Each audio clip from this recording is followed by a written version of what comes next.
சமீபத்துல எடுக்கப்பட்ட ஒரு ஆய்வுல வரக்கூடிய 10லிருந்து 15 ஆண்டுகள்ல மிகப்பெரிய உணவு தட்டுப்பாடு ஏற்படும் அப்படின்னு சொல்லப்படுது சார். இத பத்தின ஒரு விளக்கம் குடுக்க முடியுமா சார்? கண்டிப்பா. அந்த ஆய்வோட வழி உண்மையான வழி தான். அதே நேரத்தில மக்கள் ரொம்ப கவனமா இருக்கணும். 2வது அவ்வளோ நாள் கூட போ வேணாம். 2028லயே சில கண்ட்ரிகள் உணவு பிரச்சனை ஏற்பட்டுரும். 2028ல மிகப்பெரிய பிரச்சனை ஏற்பட்டுரும்.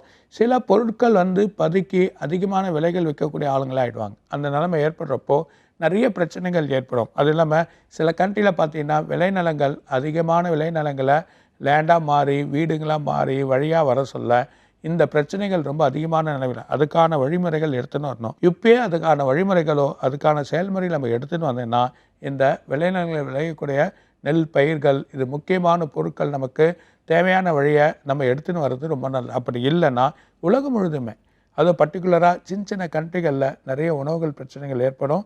அந்த உணவு பிரச்சனையினால் விலைவாசிகள் ஏற்படும். கட்டுக்கடங்காத விலைகள் ஏறி அங்கே பணம் கொடுத்து வாங்கக்கூடிய நிலைமை ஆயிடும்.